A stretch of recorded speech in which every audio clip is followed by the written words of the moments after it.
Jesus, eu me ofereço a Ti em cansaço, fraqueza e em tudo mais que o Senhor sabe. E eu quero pedir que, por Tua graça, a Tua palavra seja vida. Tendo Jesus falado estas coisas, levantou os olhos ao céu e disse: Pai, é chegada a hora. Glorifica Teu Filho, para que o Filho te glorifique a Ti.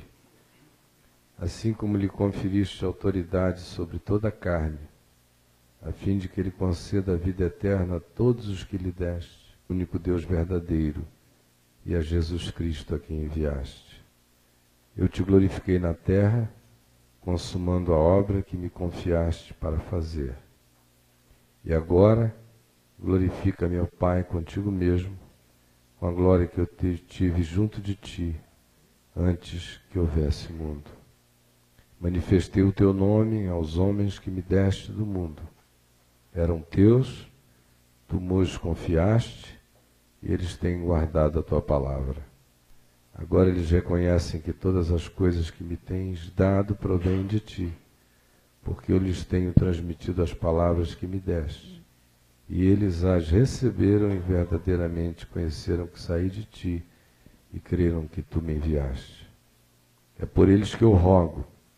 Não rogo pelo mundo, mas por aqueles que me deste, porque são Teus.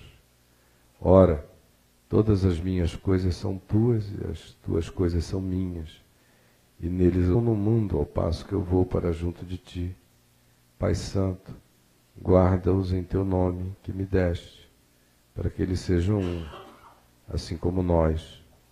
Quando eu estava com eles, guardava-os no Teu nome que me deste, e protegi-os.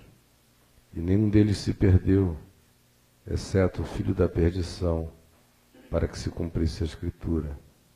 Mas agora eu vou para junto de Ti. Isto falo no mundo, para que eles tenham o meu gozo completo em si mesmos. Eu lhes tenho dado a Tua palavra, e o mundo os odiou, porque eles não são do mundo, como também eu do mal. Eles não são do mundo, como também eu não sou. Santifica-os na verdade. A Tua palavra é a verdade. Assim como Tu me enviaste ao mundo, também eu os enviei ao mundo. E a favor deles eu me santifico. Não rogo somente por estes, mas também por aqueles que vierem a crer em mim por intermédio da Sua palavra, a fim de que todos sejam um, como és Tu, ó Pai, em mim, e eu em Ti. Sejam eles em nós. E eu lhes tenho transmitido a glória que me tens dado, para que sejam um, como nós o somos, eu neles e Tu em mim, enviaste, e os amaste, como também amaste a mim. Pai, a minha vontade é que onde eu estou, estejam também comigo os que me deste, para que vejam a minha glória que me conferiste, porque me amaste antes da fundação do mundo. Pai justo, o mundo não Te conheceu, eu porém Te conheci, e também estes compreenderam que Tu me enviaste. Eu lhes fiz conhecer o Teu nome e ainda o farei conhecer, a fim de que o amor com que me amaste esteja neles, e eu neles esteja. Podem se assentar.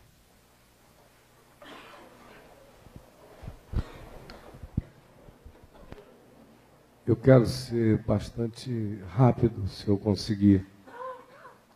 Ontem à noite, nós vimos mais ou menos 1 hora e pouco, 1 hora e meia, a essência dessa oração e o seu chamado a que nós discernamos o que tem significado para Deus.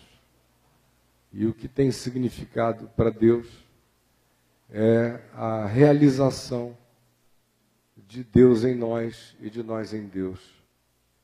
E todas as demais coisas são decorrências dessa conjugalidade espiritual que Jesus deseja que se estabeleça entre nós, Ele e o Pai. E Ele enfatizou 2 vezes o processo, dizendo o meu desejo é este, em mim. Eu neles e tu em mim e eles em nós. E isto não acontece por assimilação de informação, não acontece pela via de qualquer instrumentação intelectual ou doutrinária. Isto não se impõe de fora para dentro. Isto não tem nada a ver com a acumulação de conhecimentos que se estoquem de maneira cerebral em nós. Não existe a possibilidade de conhecimento intelectual de Deus. Eu posso, pelo da lógica, até o ponto de singularidade a partir do qual ninguém até hoje conseguiu passar. E se passar, o fará para encontrar uma outra singularidade e uma outra singularidade. Não se pode conhecer a Deus através de sistematizações das Escrituras. Quem assim pensa ou imagina está construindo ídolo. Está pintando um Deus à imagem e semelhança da conjunção dos seus esforços intelectuais, quase sempre projetando Deus de compêndios que acabam sendo ajuntados para se construir um ídolo. Um ídolo que é contra os demais ídolos. Um ídolo frequentemente invisível. Um ídolo que a gente diz que não deve ser feito de pau, pedra ou gesso, e dependendo da cultura cristã não deve nem ser pintado. Mas é ainda um ídolo, anatomizado nas nossas dogmáticas, pequenas, mínimas, medíocres, que tentam descrever verrugas divinas ou coisas do gênero. Não se pode conhecer a Deus pela via das repetições e repetições de convicções que se cante e decante acerca dele. Elas, no máximo, produzem condicionamento, elas, no máximo, estabelecem formatações mentais que acabam se tornando os limites do nosso trânsito interior, mas não tem absolutamente nada a ver. Não se pode conhecer a Deus por nenhum meio, por nenhuma forma, a não ser pela fé, e não se pode experimentar a Deus por nenhum meio e por nenhum modo, a não ser, como disse Jesus, pela coragem da fé que simplesmente pratica. Quando ele afirmou: se alguém quiser saber se o que eu ensino é verdade, a única coisa que tem que fazer é praticar. Porque não existe nenhum outro meio antecipado ou a priori de me fazer conhecer a verdade de Deus, a não ser conhecer a verdade de Deus, eu sou compungido pelo mistério de Deus a acolher a verdade de Deus, e eu vejo que a verdade é verdade. Nunca antes. Antes, a verdade que me é exposta é, no máximo, um conjunto de arrazoados e de persuasões que são satisfatórios, não porque em si eles sejam satisfatórios para o todo, são satisfatórios em razão da pequenez do meu pensar. Me são satisfatórios pela baixeza do meu teto. Me são plenos de completude. Tamanha é a relatividade da minha existência e a grandeza da minha vaziez e da minha autopercepção. Mas, de fato, não carregam em si nenhum poder de trazer a realidade de Deus, conforme Jesus disse e falou acerca dela, do ponto de vista do experimento, do mergulho do ser em Deus, a menos que eu tenha a graça de mesmo sem poder com a minha mente dizer, eu creio, porque eu tenho certeza absoluta, é a lógica absoluta da vida. Não. Chegará esse dia, chegará essa hora, mas nunca antes de que eu tenha que concordar com Jesus e dizer, bem-aventurado, da coragem de assumir o que ele afirmou. Quem quiser que a pratique. Por quê? A única possibilidade de relacionalidade que eu tenho com ele, que limite, não repousa na minha intuição, porque ela não intui para além da minha própria capacidade de intuir. E Deus é maior do que eu. Ela não me vem por qualquer que seja o outro meio. O Salmo 19, ou Romanos no capítulo 1, nos dizem que as coisas criadas acerca dos atributos de Deus, do seu eterno poder e da sua divindade, de modo que a contemplação da criação me embasbaca e me perplexifica de tal modo que me deixa num estado de reprovação mental e de doença mental e de cegueira mental e de obstinação contra a verdade perceptível e chocante da criação, quando ao invés de eu admitir olhos e me entupo para demonstração gritante do seu eterno poder e da sua divindade, e endureço a minha alma. No entanto, a palavra nos diz que mesmo esta demonstração da natureza em si perplexifica a gente. Mas é preciso mais do que ela. É por isso que o Salmo 19 não para na mímica, nem na cenografia natural, como elemento de imposição na consciência acerca da realidade de Deus, e vai mais além. E diz que para além da mímica e da cenografia desse poder, o que se faz ouvir é a sua voz por toda a terra, é a sua palavra no silêncio das consciências e da noite, segredando verdades eternas até os confins da terra, aonde quer que haja. Isso acontece por experiência própria. Como se tem dito lá no site várias vezes, não é dele, sempre se vinculou à experiência de quem se atola no momento experiencial. É o pão da vida que tem que ser comido.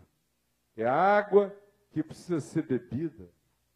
É a carne e o sangue que ele oferece para que na canibalidade mais santa sejam devorados com avidez pelo meu ser, de modo que eu vá absorvendo a natureza divina. A gente tem vislumbres de Deus pelos outros meios e pelo que acontece na rendição do ser em fé, na disposição de casar com Deus, na disposição de se submeter a Deus, na vontade de que não sobre em nós resistência em relação a Ele, ao contrário, quando desejosa da chegada do noivo, ansiosa pelo... Jesus comparou os discípulos a noivas ansiosas esperando pelo noivo. O Apocalipse diz que é de quem está esposado, comprometido, selado, marcado por ele, mas aguarda com ansiedade o dia da cópula eterna. Eu neles, e tu em mim, e eles em nós.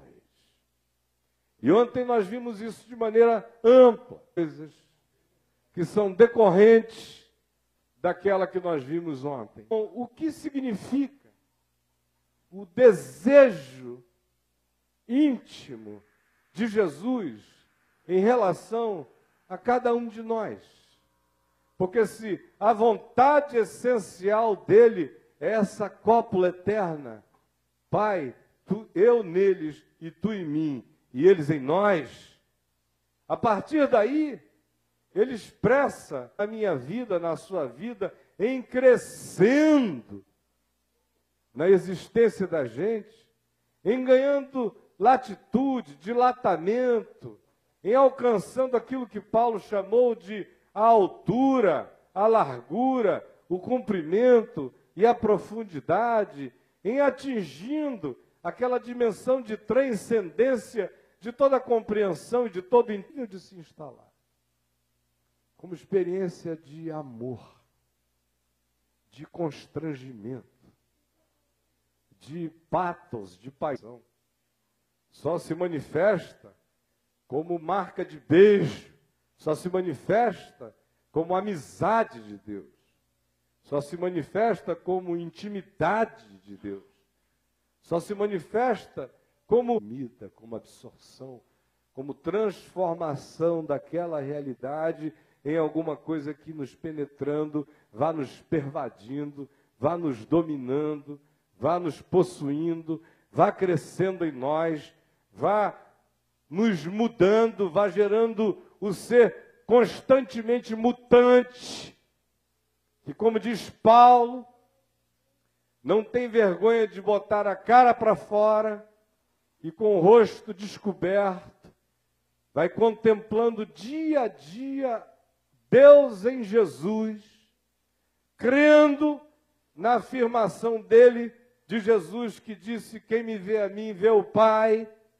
E nesse dia a dia de contemplação, com a cara limpa, como eu falei na quinta-feira à noite, depois do depois que a vida passa desse medo do ao contrário, quando a gente fica cara a cara nessa liberdade da graça, quando isso se estabelece, eu, sem medo, olho para Ele, e com a cara limpa, e o rosto sem véu, pela contemplação cotidiana de quem Ele seja, eu vou à semelhança de casais que se amigam na verdade, no amor, na harmonia, no desejo de se simbiotizarem para o bem, não para o mal, de se transformarem em seres únicos e semelhantes, a fundirem as suas singularidades de maneira profunda. Isso como exemplo pequeno, mas de similaridade simbólica, capaz de ser utilizada, como foi para Paulo, para falar desse mesmo mistério do nosso casamento com Deus em Jesus. Quando isso acontece, Paulo diz que eu vou sendo transformado, a minha cara interior, o meu ser interior vai ficando parecido com Ele pela contemplação de quem Ele seja, pela absorção de quem Ele é, pela minha vontade de comer todas as comidas dele, sobretudo a sua carne e o seu sangue, que são espírito e vida, que tem a ver com a palavra dele crescendo em mim, não como memorização de texto ou de referências, crescendo em mim como algo que vai me dominando, dominando o meu pensamento, transformando as minhas próprias razões em realidades que vão cedendo às razões de Deus. Esse é o chamado para o conhecimento de Deus, e não há conhecimento de Deus que não se manifeste assim. Qualquer outra forma é ilusão, é miragem, é fantasia, é doutrinação, é intelecção, é cerebração, é decoreba, é qualquer outra coisa que estejamos fazendo, mas não é a experiência de Deus em nós. Quais são esses 4 elementos que Jesus afirma como desejo dele em relação a nós? A última coisa que se lê nesta oração é a afirmação de Jesus de que ele tinha dado a conhecer o seu nome revelado, a sua pessoa, o seu caráter, o seu amor e o amor de Deus aos seus discípulos, e diz: eu lhes fiz conhecer e ainda os farei conhecer, a fim de que o amor com que me amaste esteja neles, e eu neles esteja. Essa é a primeira vontade obsessiva de Jesus em relação ao discípulo. É fazer-se conhecer. Fazer-se conhecer para sempre. Quem está dizendo isto tinha estado 3 anos e 3 meses, ou 3 anos e meio com aqueles discípulos, e não se deu por satisfeito. Tenho feito cada um deles conhecer o teu nome que me deste. De letras. É um nome que não precisa nem ter som, nem fonética. Esse nome ao qual ele se refere transcende ao nome feito de J-E-S-U-S. É um nome eterno. É um nome que até hoje ninguém conhece. É um nome que vai sendo revelado não como letra, que vincula Deus ao personagem histórico de Jesus. É mais profundo do que isto. É o nome guardado que no Apocalipse diz que ninguém conhece, exceto aquele que o recebe. Segredar no ouvido de cada um de nós em profundidade. E aqui ele está dizendo, nesse tempo que eu passei com eles, eu já os fiz conhecer. Mas eu ainda tenho muito mais que fazê-los conhecer. Se aquela experiência, que seria o sonho de consumo de qualquer um de nós, Jesus para nós.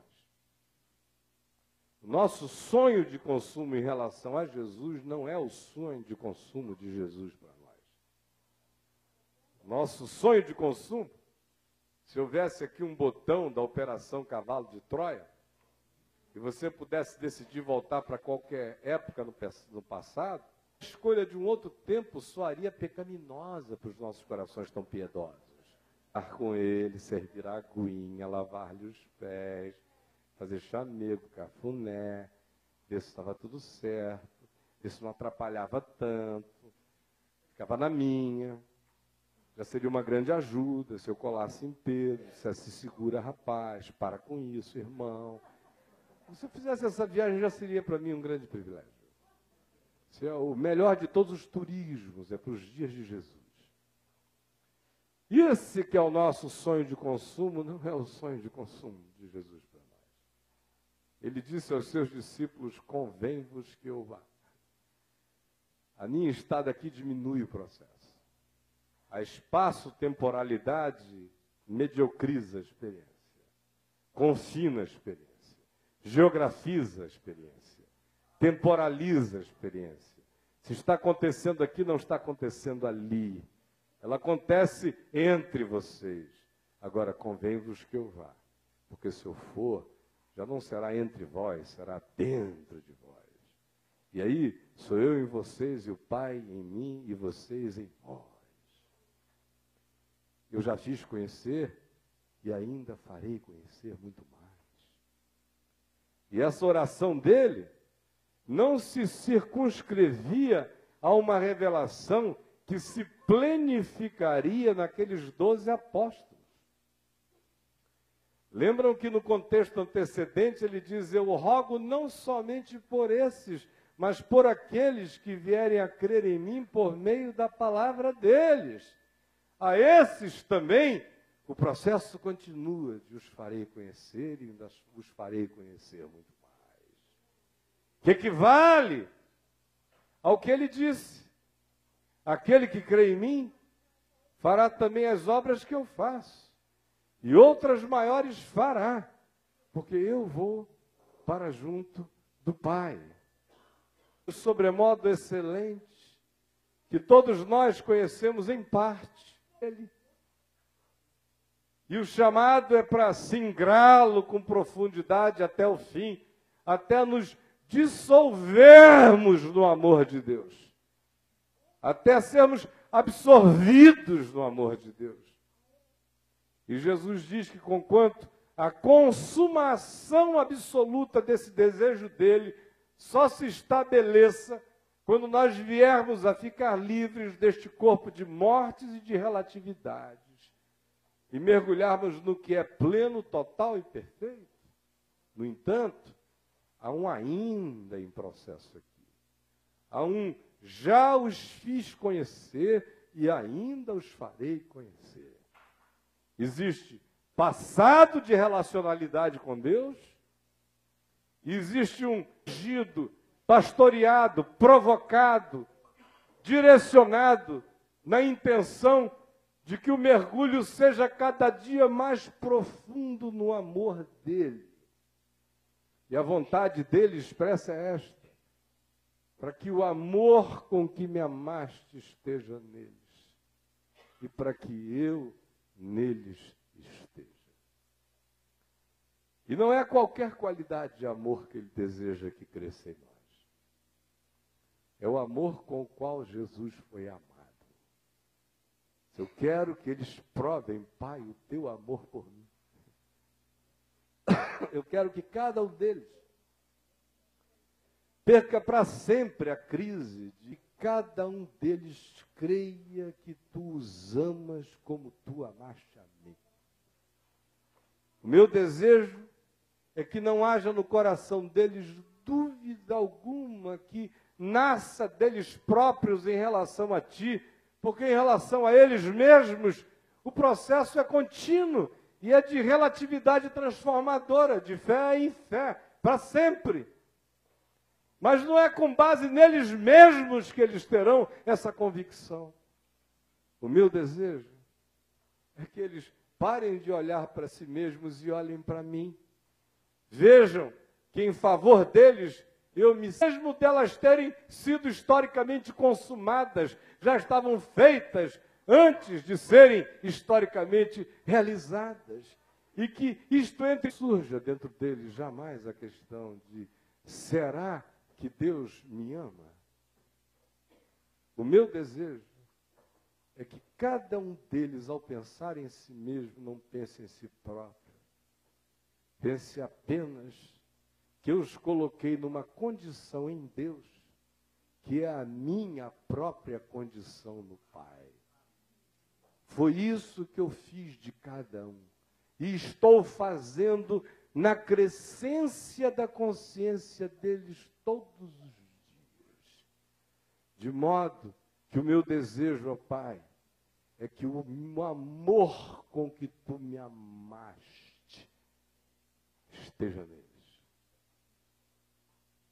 Esse amor acerca do qual Paulo diz que ninguém pode nos separar dele. Nenhuma entidade, poder, criatura, poder, manifestações extraordinárias do céu, da terra, de qualquer outra dimensão. Não há em qualquer mundo cósmico, não há nenhum quem que possa se levantar com a ousadia de fazer ruptura nesse vínculo. O Estênio disse hoje que quando se pergunta quem nos separará, as respostas são silêncio. E são mesmo. Porque não existe esse quem para separar. Tanto quanto não existe esse quem para abrir o livro e desatar-lhe os selos. Se houvesse um alguém para nos separar do amor de Deus, esse seria o mesmo que poderia também abrir os livros e desatar-lhe os selos. Mas como só tem um quem que pode abrir o livro e do meu amor e do teu amor por eles, eu quero é que eles creiam que eles são amados. Eles se apresente diante de ti com essa certeza de que é amado pelo Pai com o amor que o Filho recebe do Pai. Essa é a vontade de instalação de surto espiritual que Jesus quer que nos acometa. Cada um de nós andando pela vida, sem a questão de quanto eu valho para Deus hoje. Como está a minha cotação espiritual? O que eu fiz e o que me melhorou? O que eu desfiz e o que me piorou? O que eu me omiti sempre, e eles para sempre ficarão silentes. Que o Pai me ama como Ele ama o Filho. Esse tem que ser o tamanho do meu surto. Eu não sou menos amado pelo Pai do que Jesus. E eu não podia ter outro Deus senão esse, que não quer ter nenhuma criatura menos amada pelo Criador do que ele mesmo foi amado. Suave, o seu fardo é leve, porque ele é assim. A mão direita dele não informa a esquerda o que ele faz. A descrição dele é essa. A mansidão dele é esta. A humildade de coração dele é esta. O espírito de servo que, sendo todas as coisas, humilhou e se identificou conosco, tem essa profundidade final. Ele não nos justifica como quem apenas imputa justiça a nós e diz, olha, não toca nesse não, porque é um safadão, mas eu paguei a conta. Quando para aí, para a conversão fosse, na melhor das hipóteses, o que aconteceu com o malfeitor de um dos lados da cruz de Jesus. O Senhor me salva pelo fogo, hoje mesmo estarás comigo no paraíso. Eu não sou muito desse negócio, não deixa eu descer dessa cruz, senão eu vou pisar na bola. Me leva daqui mesmo, que é mais seguro para mim, para ti, para o paraíso e para todo mundo. Me salva e me leva. Ou não seria jamais nada maior do que a oração do publicano, que está longe de ser a consciência espiritual ômega que Deus quer que a gente tenha. É o alfinha de todas as coisas. Aquela declaração do publicano que bate no peito, que não ousa olhar para o céu e diz, tem misericórdia de mim, pecador. É o único meio de caminhar, mas é um péssimo meio de continuar a vida inteira. E é um horrível meio de terminar. Não porque a diferença seja que daí eu olhe para cima e eu contemple a Deus como quem cara a cara diz, eu tenho a justiça de olhar para ti. Não. Mas já não é mais como o publicano, com a cabeça curvada. A ele, Jesus, sem medo. E dizendo, eu quero me conformar com a tua semelhança no dia de hoje, no momento de agora. De novo, de novo e de novo. E sejam tantos quantos forem os anos dessa jornada, a intenção dele é que eu não fique paralisado na súplica do publicano a vida inteira, com aquela argumentação de que eu só tenho um tempo para parar com isso. Isso tem que estar tão instalado como consciência em nós que deixe de ser uma oração culposa que a gente tem que neuroticamente relembrar e até virtuosamente declarar, como se a declaração da nossa inadequação fosse a nossa própria justificação. Tem que parar, tem que crescer. E a gente só cresce quando a gente sabe que é amado. Quando eu tenho na cruz a ousadia de me aproximar do Pai, eu sou Jesus para ti. Aí ele diz, se isso acontece, já está acontecendo, vai crescer, eles vão discernir o amor com o qual tu me amaste. Eu quero que este amor esteja neles.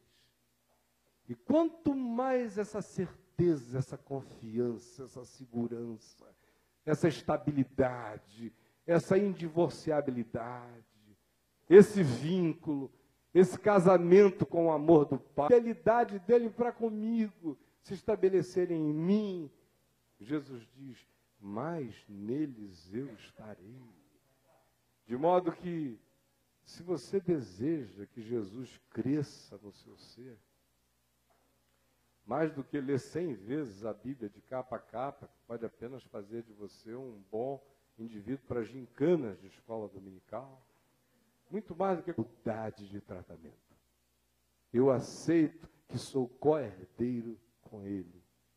Eu aceito que eu fui adotado com a adoção de irmãos dele.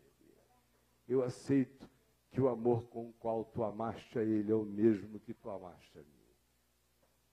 E quando isso deixa de ser só uma declaração verbal, e passa a ser uma convicção do céu, da terra, do inferno, do nascimento, da vida e da morte, da alegria e do absurdo.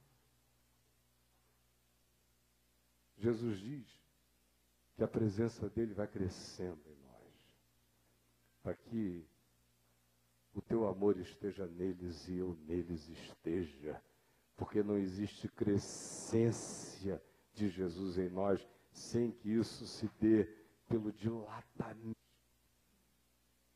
Essa é a primeira oração dele por mim,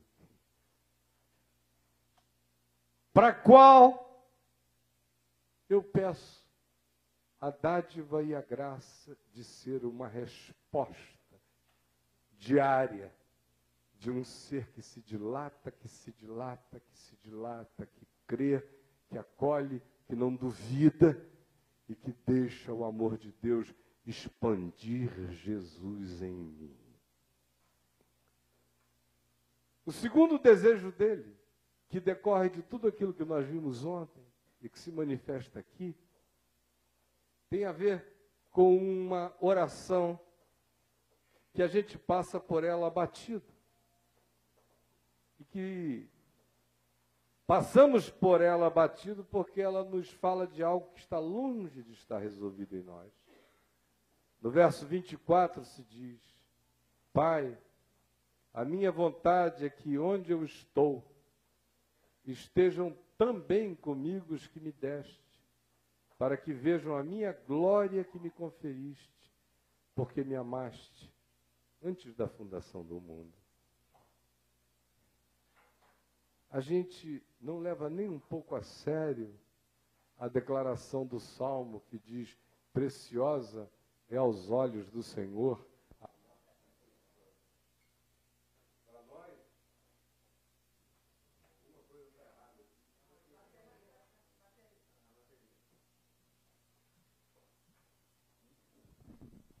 Alô? Para nós, de fato, nós não temos esse interesse desse encontro com Deus assim. A gente aceita que Deus vem ao nosso encontro, mas nós irmos ao encontro dele, nem.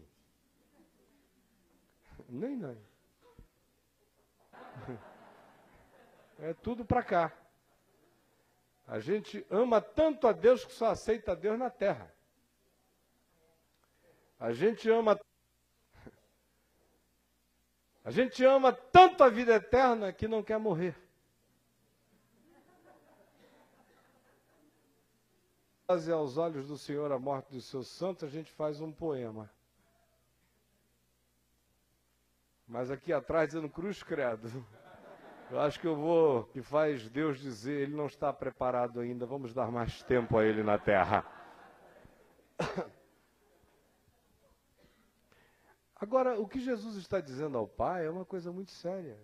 Pai, eu gosto de ter os meus discípulos onde eu estou. E ele tinha dito, eu estive com eles, e enquanto eu estive com eles, eu os guardei no teu nome que me deste.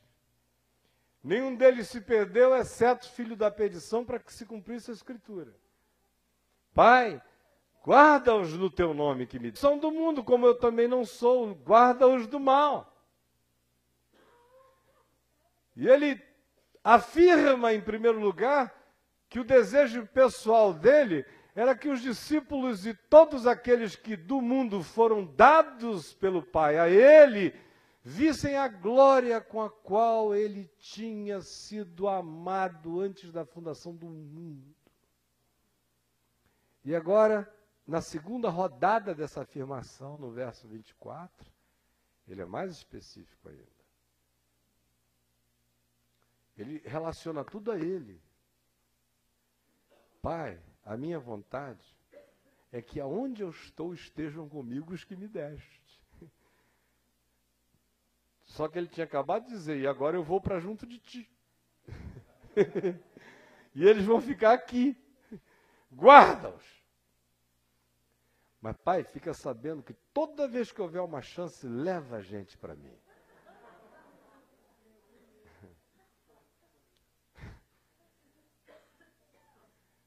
uma oração que a gente não quer dizer amém a ela. Só para os outros. Meu inimigo.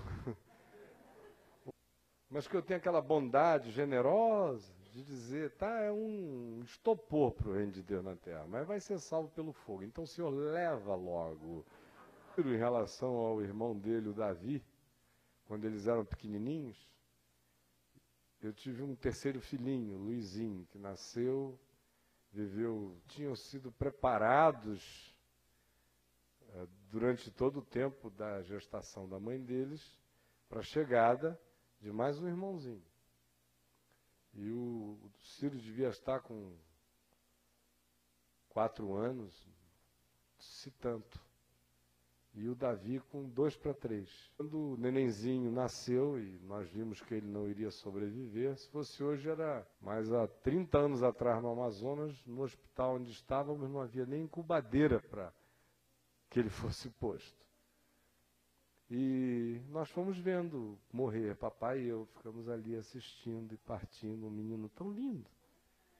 E eu pedi a minha irmã Sueli para ir até em casa, contar para o Ciro e para o Davi, dar uma preparadinha, uma pavimentada no terreno, mas ele está sendo preparado já para ir para Jesus. Aí ela chegou lá e veio, os dois estavam nervosos, esperando o irmãozinho na porta da casa, e quando viram que havia movimento de carro, ficaram postados na garagem. Tia, cadê o Luizinho? Cadê o Luizinho? O Ciro perguntava e o Davi ainda não se expressava tão bem, olhando com os olhos arregalados. Aí ela desceu e falou, eu tenho uma notícia maravilhosa para dar a vocês. E qual é, tia? Lindo, tão lindo, uma gracinha, tão lindo, neném, tão lindo, que ele mal nasceu, Jesus disse assim, deixa ele vir logo para cá. E está lá com Jesus.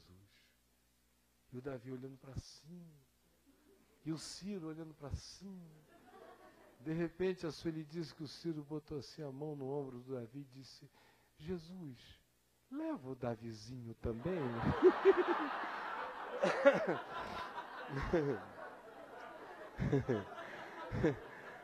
Leva.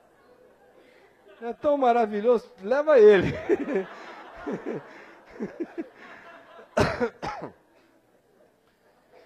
Mas é basicamente no máximo isto que a gente faz. Com os nossos irmãos, a gente só faz depois que o câncer já está dando tanta dor, que a gente não aguenta mais o nosso próprio egoísmo de ver o indivíduo sofrendo, é quando a gente libera. Que, crendo no Evangelho de verdade, Jesus esteja fazendo isso por amor à pessoa amada. Não é. É mentira sua. É amor a você. Ao seu medo de sentir dor. Ao seu desconforto. À sua má vontade absoluta. Crença eterna. É por isso que até a sua mãe de 99 anos não pode morrer. Você pede oração pela continuidade da velha chacada na terra. Menos a glória de Deus.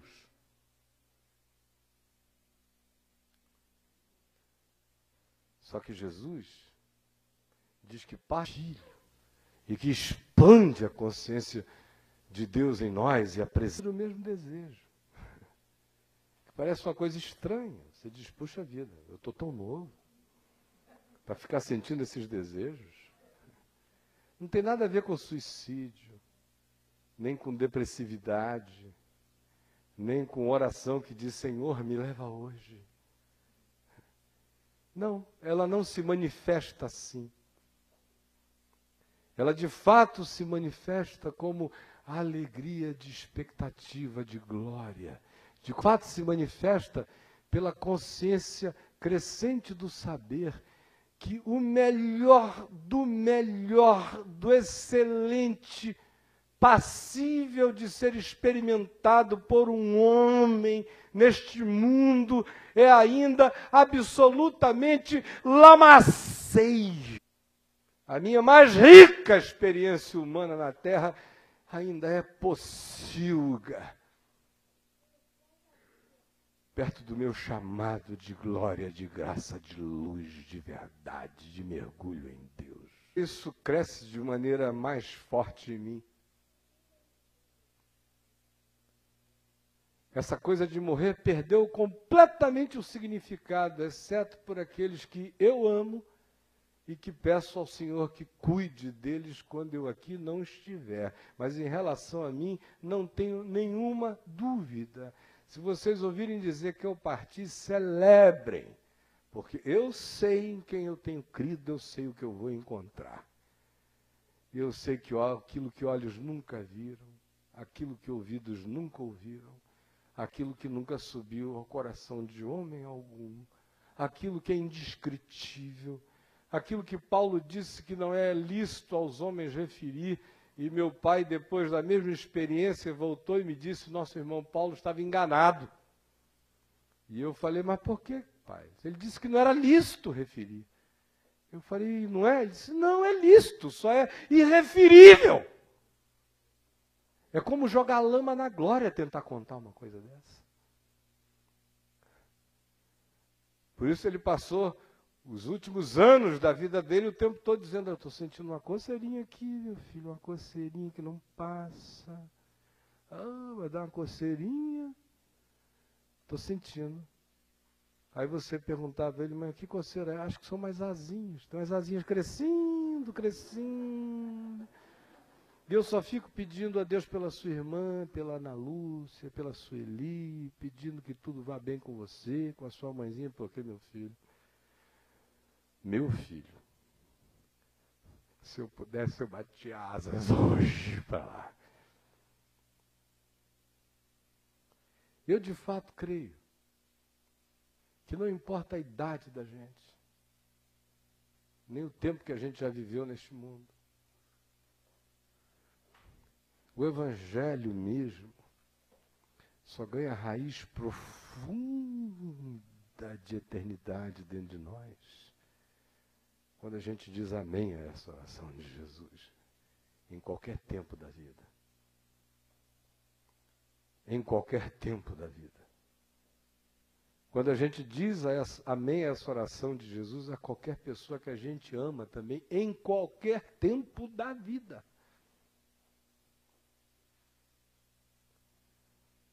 E a gente também diz, eu também.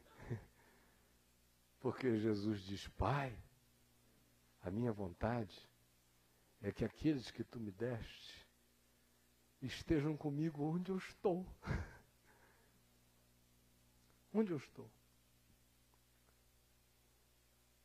É claro que há uma dimensão disso que se existencializa aqui, neste mundo. Mas eu não tenho permissão, num texto que fala de tanta existencialização de glória, para querer fazer deste que não fala disto, aquilo que ele não está falando. Aquilo que ele está falando é do que a gente não quer admitir. De que é vontade de Deus que a gente parta.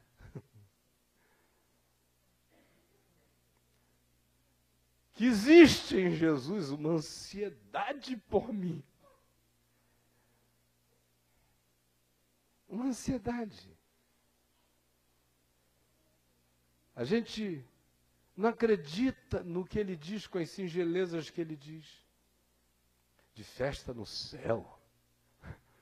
Anjo cantando. Glória! Chegou mais um. Entra, servo bom e fiel. Toma posse do reino, da glória. Isso de preferência que aconteça quando a gente estiver já com Alzheimer. Antes disso, por favor, Senhor, não. Pode até ser que pelo meu desencanamento crescente em relação ao ato de morrer, que ironicamente eu fico aqui muito mais tempo do que vocês. Mas se vocês me virem partir de um momento para o outro, façam festa. Tem duas coisas muito boas acontecendo. Jesus não aguentou mais ficar separado de mim. e disse: Caio, chega, vem para cá. Eu estou doido para te ter comigo aqui. E a outra: é por amor a mim. Celebrem. Celebrem. Porque são essas experiênciazinhas de quase morte, que nem são glória de Deus, são varridas no capacho da entrada do acesso para a rua e lameada da glória por vir. O cara bota o pé lá e a maioria volta a contragosto. Imagina o que nos está reservado.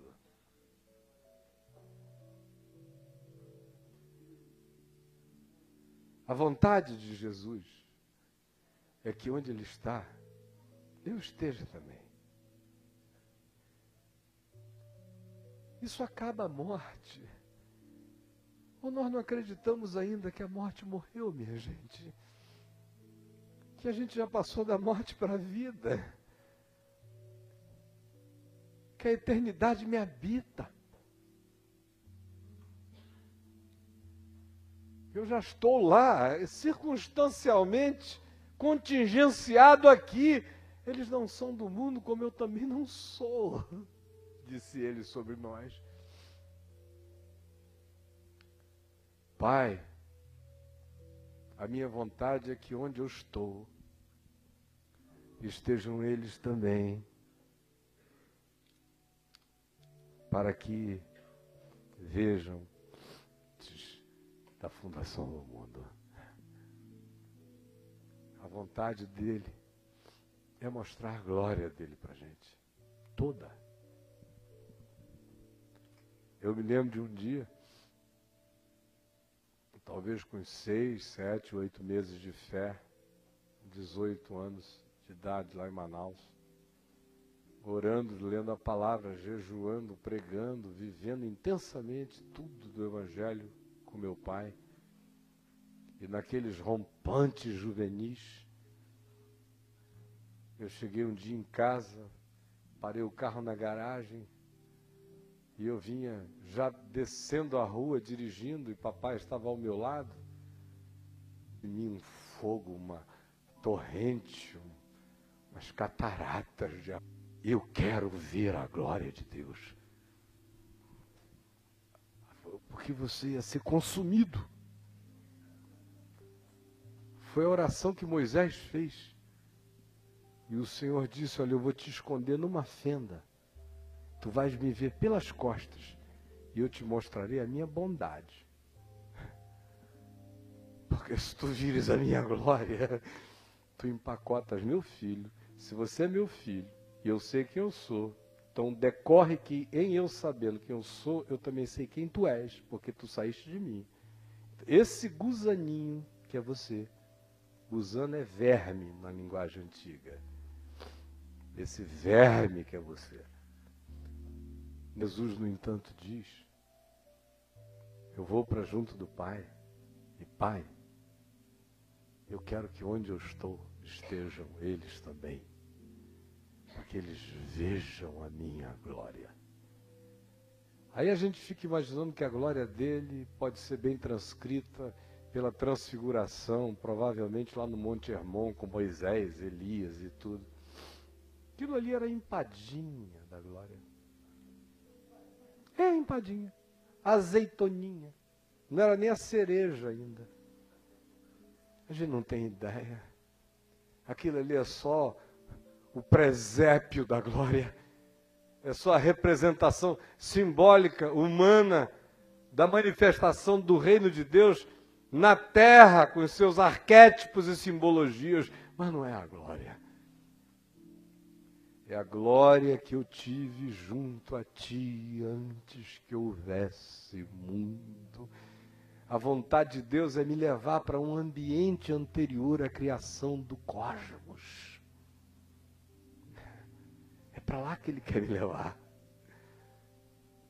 Antes de ter havido átomo, elétron, próton, quartz, massas grandes ou pequenas, qualquer mundo ou universo.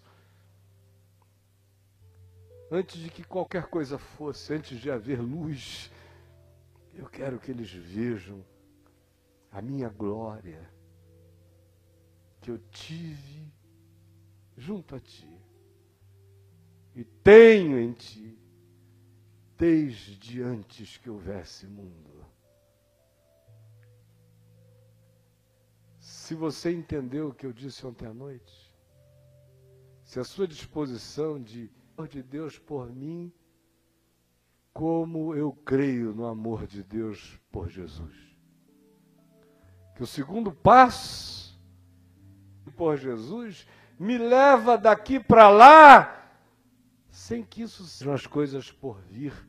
Tudo é vosso, e vós de Cristo, e Cristo de Deus. Você tem a disposição de iniciar a dizer: amém, Jesus, eu também. Pai, tem gente que é capaz de preferir que isso se torne um apelo missionário. Que alguém diga: Jesus está na Índia, vá para lá. Aí o cara diz: para a Índia eu vou, mas Senhor, para o céu não. Me faz de mim um missionário. Onde tu fores, eu irei, Senhor. Mas deixa que seja no planeta. Em Uganda, Luanda, em qualquer lugar tá legal. Com a ameba, com qualquer coisa. Na Colômbia, com as Farc, aleluia. Porque o Senhor está todos os dias conosco até a consumação do século. É até aí que eu vou. A tua presença comigo na linearidade histórica. Amém, aleluia, até o fim do mundo. Agora, para além da história, não. De modo que eu acho até mórbido dizer amém, Senhor, para essa tua oração. Porque tu és Deus, mas eu também não tenho essa ansiedade toda de ver a tua glória logo, não. Eternidade inteira. O Senhor diz para não andar ansioso de coisa alguma, nem da tua glória, né? Então eu estou assim, sem nenhuma ansiedade. Mas dizer amém para essa oração, não.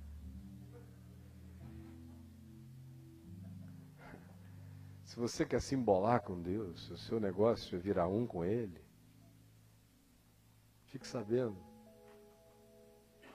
que você e eu temos que dizer amém para esse desejo de Jesus, a qualquer hora, a qualquer tempo, em qualquer lugar.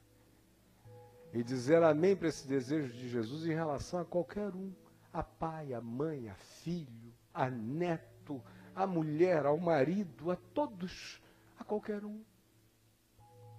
É tudo dele. Eu sou dele. Não há nada em mim que não seja dele. E eu não tenho nenhum interesse, nenhuma existência que não seja nele.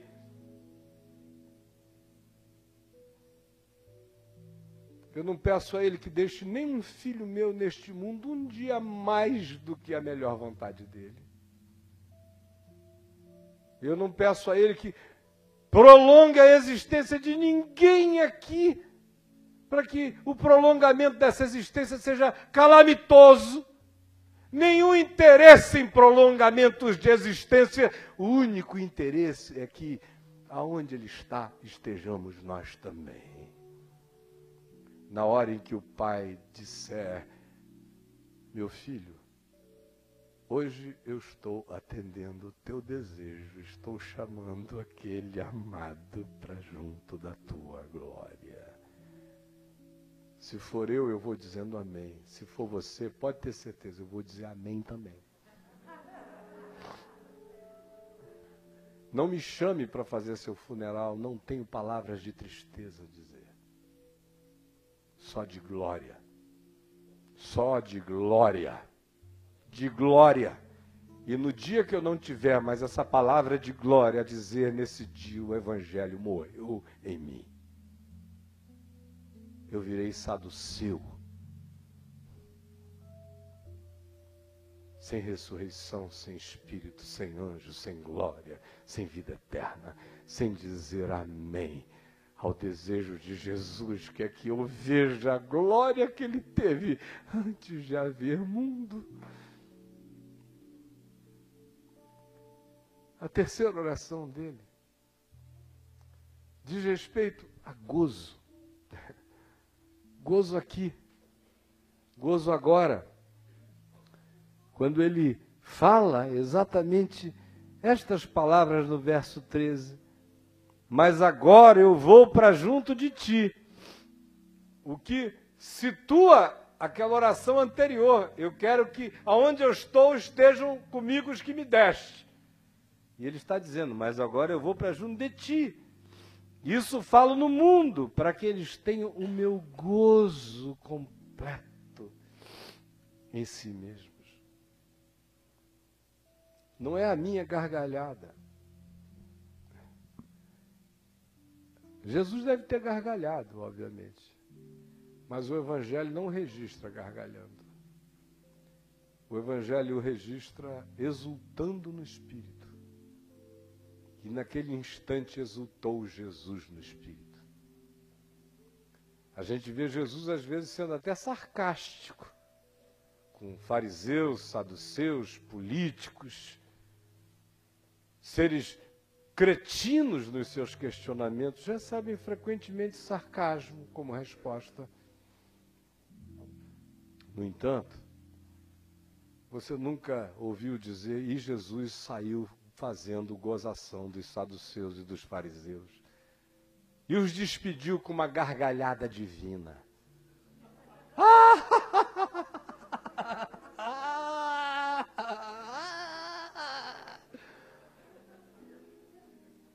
Eu vejo isso cair bem no diabo. Parece muito com o diabo, mas não parece com Jesus, que não esmaga a cana quebrada, não apaga a torcida que fumega. Nele eu vejo alegria e exultação, mas eu não vejo gargalhamentos. Há uma alegria serena de lágrimas. Há uma felicidade chorante. Há uma vereda de exultação que caminha em consolação, que não se desliga da desgraça humana, mas não se afunda nela, porque se alimenta e come glória o dia inteiro. Pai, o que eu quero é que agora que eu vou para junto de ti, eu estou dizendo isto a eles ainda no mundo, para que eles tenham o meu gozo completo em si mesmos. O meu gozo é o gozo dele. O que ele está querendo é a existencialização do gozo dele em nós. Ele não está querendo o meu gozo em mim. O meu gozo em mim é uma desgraça. Qual é o meu gozo?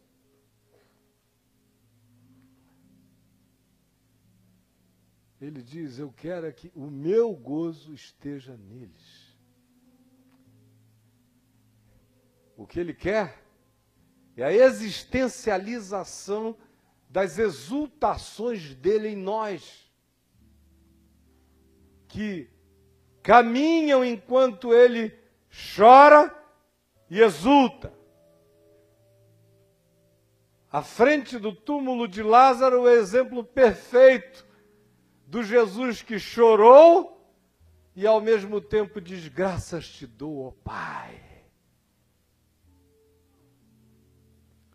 É este gozo que sabe se solidarizar e sabe não se encharcar de amargura. É esse gozo dele em nós, que ele diz, quando vocês se misturarem em mim profundamente, o Pai em mim, nós em vós e vós em nós, o meu gozo vai crescer em vocês. E esse gozo é ultra circunstancial. Ele é maior do que conjunturas, imediatices, perdas, prejuízos, sustos, calamidades, arrombamentos da vida em nós. Se esse gozo está presente, ele excede a todo entendimento e a toda razão de ser. é movimento da glória eterna no ambiente relativo do nosso ser e das circunstâncias da nossa existência. E por último, porque eu disse que queria ser curto e já me alonguei excessivamente, ele faz a mesma oração algumas vezes aqui neste salmo. A mais insistente de todas elas é para que eles sejam um. Para que eles sejam um. E quais são as coisas que ele diz que podem fomentar em nós essa unidade? A primeira é aquela de ontem. Eu neles e tu em mim, e eles em nós, para que eles sejam aperfeiçoados na unidade em Deus. Houve um tempo na vida em que eu me esqueci do significado dessas coisas. E eu achei que era possível ajudar a fomentar unidade na igreja sem isto aqui. Aí criamos uma associação chamada Associação Evangélica Brasileira. Todo mundo que queria fazer parte do grupo chamado a Banda Boa e Ética dos Evangélicos pulou no barco. Um inferno. Os evangélicos bons são um inferno. Imaginem os maus. A EVB era o lugar dos bons. Deus me livre desse lugar dos bons. Para logo, logo eu aprender o que eu nasci sabendo. Mas a vaidade da vereda histórica foi apagando dentro de mim, de modo que mental e teologicamente eu podia dizer, mas existencialmente eu já não tinha mais a esperança da realidade dela, nem a primazia daquela realidade. Qual era? É de que sem Ele em mim, e o Pai nele, e nós nele, e eu nele, sem essa mistura de Deus com a gente, da gente com Deus, não há processo nenhum de unidade, porque primeiro não há unidade nem dentro de mim. Eu continuo rachado, dividido, fragmentado, legião é o meu nome, porque somos muitos. Como é que eu vou ter unidade com quem mais? Não dá para ter unidade com o marido, com a mulher, com os filhos. Como é que você vai ter com igrejas, pastores, irmãos? A única realidade que fomenta essa unidade não fala de unidade, fala de encontro de amor com Deus. De nós nele e ele em nós. Aí quando a gente entra nele, ele entra em nós. Quando esse fato eterno se estabelece, o tema da unidade desaparece, porque desaparece em razão de que não é um tema, passa a ser um fato. Não que o mundo mude, mas eu mudo em relação ao mundo. Eu mudo em relação aos irmãos, eu mudo em relação a mim mesmo, eu mudo em relação ao que é esperança possível, histórica no planeta, ao mesmo tempo em que o meu coração vai se satisfazendo todo dia com a experiência de Deus. E quanto mais eu experimento a minha unidade em Deus, com Deus, mais se torna natural a possibilidade de vínculo e unidade e caminhada com os demais. Ele, no entanto, disse que para que isso aconteça, ele faz algumas orações. A primeira é: Pai, guarda-os do mal, para que eles sejam um. Assim como eu os guardei, só um se perdeu, o filho da perdição. Ele vem e afirma que sem verdade não há unidade, nem com Deus, nem em nós mesmos, nem uns com os outros. Por isso ele pede ao Pai que nos santifique na verdade, e a seguir diz: e a favor deles eu mesmo me santifico, para que eles sejam um. De modo que tudo aquilo que eu falei ontem à noite ganha essas implicações concretas de disposições simples da gente e, ao mesmo tempo, poderosas. A primeira é dizer: eu creio que eu sou amado por ti, ó Pai, como tu amas Jesus. Esta é a confiança que eu tenho. E aí, apareça quem quer que queira se interpor, não há nem no céu, nem na terra, nem debaixo da terra, poder para ficar entre nós. Eu sou amado com o amor que o Pai amou ao Filho. Quem me separará do amor de Deus será o mesmo que poderá separar o Filho do amor do Pai. Aí eu ando seguro. Aí eu posso dizer amém a essa oração que diz: a minha vontade é que onde eu estou estejam também comigo os que me deste. Eu já estou mesmo. É normal. É tudo que eu quero. É o gozo dele em mim. Eu não quero o seu gozo em mim. Não quero nem um pingo da sua alegria, nem da sua gargalhada, nem de coisa alguma. Eu só quero o gozo dele em mim. O gozo dele em mim é conforme a personalidade de cada um de nós. Mas tem a natureza do divino instalada. O que eu quero é esse gozo em mim. E o que eu quero de todo o meu coração é encontrar esse caminho de unidade que acontece quando eu me santifico na verdade. Quando eu vou largando a mentira, o engano, a dissimulação, o faz de conta, o fraternalismo mentiroso. Quando a experiência do amor vai gerando verdade no meu ser. E quem quer o gozo de Jesus em si, quem diz amém para o desejo de Jesus de que todos os seus estejam com Ele, quem se abre para o amor de Deus dilatar e fazer Jesus crescer em si, esse naturalmente caminha esse caminho de unidade e reconciliação. Porque ele já está tão embolado no amor de Deus que o resto é decorrência. Ele crê que Jesus se santificou na verdade em favor dele próprio. Eu creio que ele fez isso em favor de mim mesmo. Está feito para que eu também, no dia a dia, na prática da história, hoje, me santifique na verdade. Me santificar na verdade não é ler a Bíblia como sendo a palavra verdadeira de Deus que eu vou ler. Não. Me santificar na verdade é pegar os conteúdos da verdade revelada de Deus no Evangelho e me separar da maldade do mundo pela prática da verdade do Evangelho. Isso me santifica na verdade neste mundo.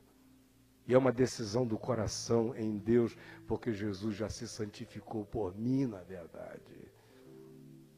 O que torna possível o nosso encontro.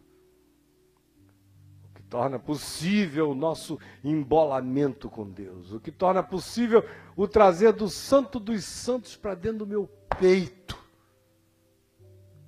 O que torna possível a minha comunhão com você. Aliás, a primeira epístola de João começa assim, fala disso e termina assim. Aquilo que os nossos olhos viram, que os nossos ouvidos ouviram, que as nossas mãos apalparam com respeito ao verbo da vida, e a vida se manifestou, e nós vos damos a conhecer a vida que estava no seio do Pai, que o unigênito do Pai nos trouxe e nos manifestou. Esta é a vida eterna. Ora, a nossa comunhão é com esta vida, é com o Pai e com o seu Filho Jesus Cristo. E ele diz: eu vos tenho dito estas coisas para que vós igualmente tenhais a mesma comunhão. Da mesma qualidade de quem viu, ouviu, pegou, beijou, se misturou, se atolou. Conheceu fora, conheceu dentro, está tomado. Essa é a qualidade de experiência e de entrega. Essa é a tatibilidade toque em fé, desse comer de Deus em mim.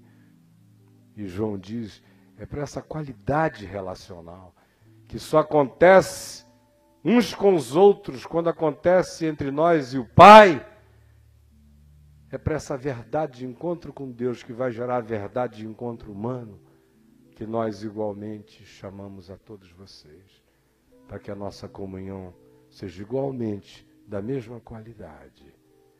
Hoje à noite, eu quero só saber quem diz amém a essas orações de Jesus. Essa é a oração sacerdotal de Cristo. Que fique, do nosso ponto de vista, para salvar o mundo.